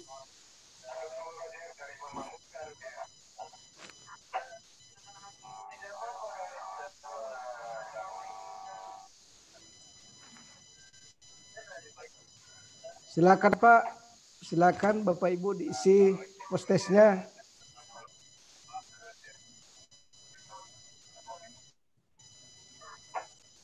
Ya, sudah ada 4 orang yang mengisi Bapak Ibu.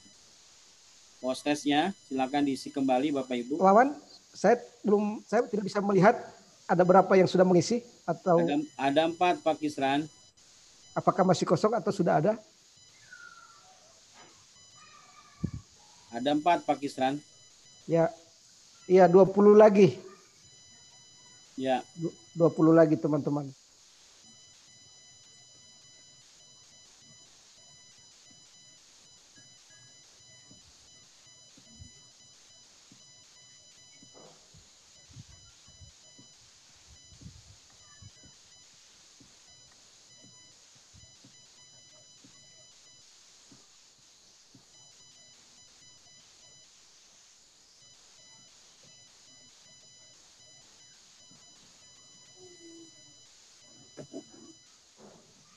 Ya, di kolom chat sudah ada link postes.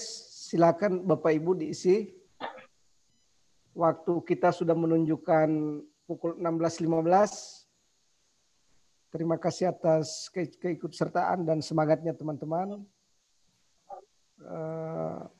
Pelatihan kita ini memang memiliki tantangan tersendiri, apalagi pelaksanaannya pada jam-jam kritis. Postes ini merupakan akhir dari kegiatan kita. Silakan diisi, Bapak Ibu.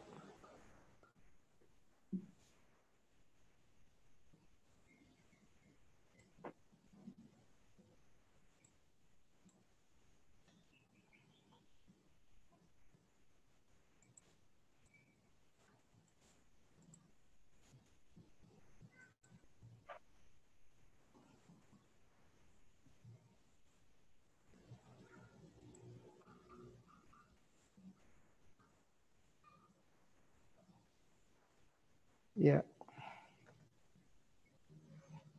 Ya, ternyata peserta kita tinggal 19. Mudah-mudahan 19 bisa masuk semua postesnya. Silakan Bapak Ibu. Ya. Ada permohonan maaf dari ya, halo. Halo.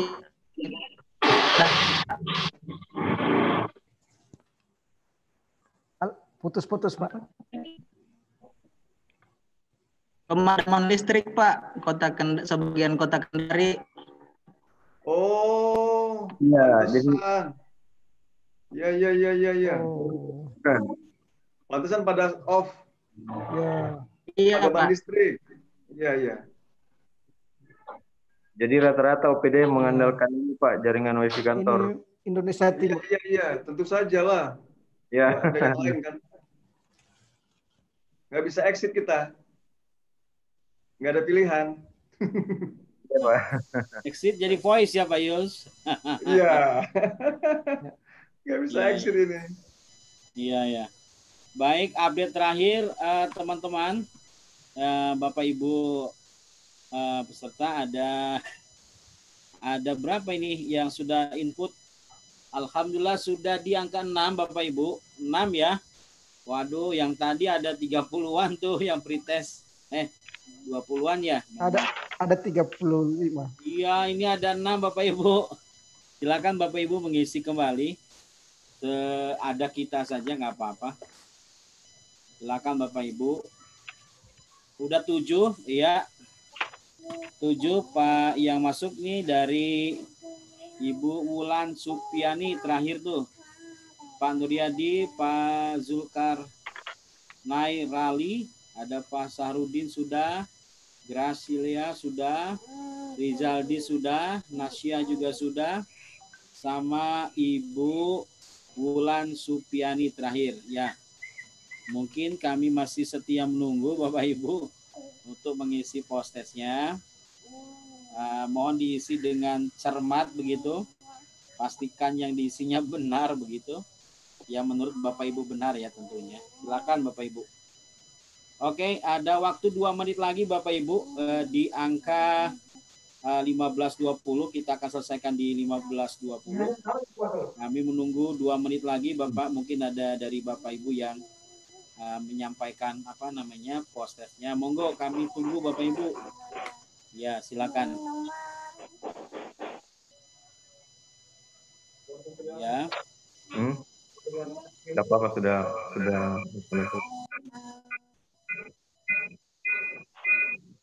Oke. Jadi Kota Kendari lagi ada pemadaman Pak di beberapa titik. Iya Pak ya, masih banyak pemadaman ya, masih terjadi ya Pak. Masih makanya pada live karena pemadaman ya. Ya, oh ya, jadi sebagian besar mungkin mengandalkan wifi kantor Pak. Oh iya. Ya Pak. Ya kita maklum untuk itu Pak. Ini udah apa namanya di luar dari kemampuan kita. Oke. Sudah 9 Pak sekarang. 1 menit lagi waktunya, mungkin kita akhiri Bapak Ibu.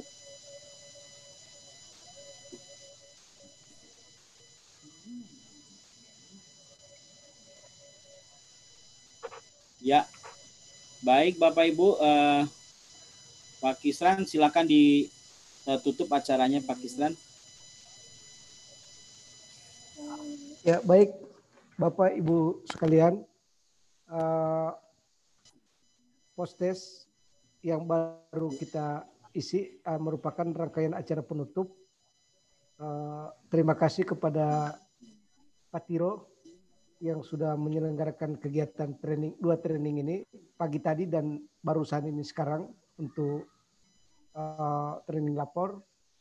Kemudian kami juga mengucapkan terima kasih kepada Diskominfo yang telah memfasilitasi peserta. Saya kira juga memang teman-teman di Diskominfo sangat bekerja keras.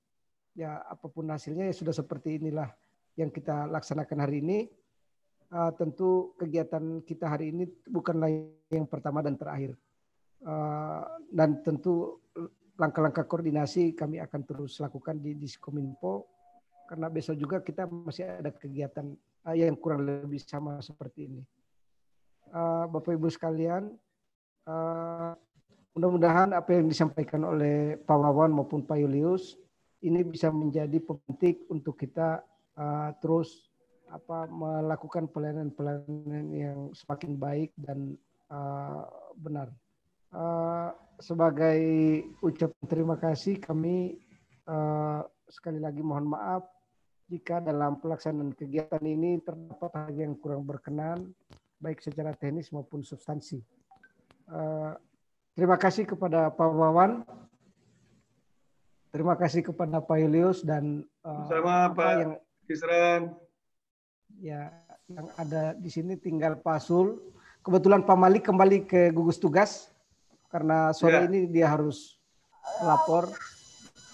Dan terima kasih kepada semua peserta dari OPD maupun dari dinas-dinas yang lain. Sekali lagi mohon maaf. Makasih Pak Kisran. Ya. Terima kasih Pak. Terima kasih Bapak Ibu, terima kasih Pak Malik, Pak Zul, terima kasih banyak atas fasilitasinya. Difasilitasi maksudnya, terima kasih banyak. Terima kasih Pak Zul, terima kasih Bapak Ibu. Ya, kita akhiri acara kita. Ada foto bersama, ini cuma 1 layar jadinya. Ya. Nggak apa-apa. Oke, Mas Ari, siap foto? Ya. Sebelumnya kita foto videonya ditampilkan Bapak Ibu. Ini yang Bu Fatma, Pak Malik, silakan videonya di-on-kan. Pak Zul sudah. Pak Yasrin. Tetes terakhir ini. Disnaker. Pak Buki BKAD kurang terang. Yang BKAD Kota Kendari nampaknya gelap-gelapan ya. Oh iya, mati lampu, maaf saya mati lampu di sana. Kasihan sekali, kodong betul. Oke, siap ya. Keterkodongan ya. 1, 2, 3.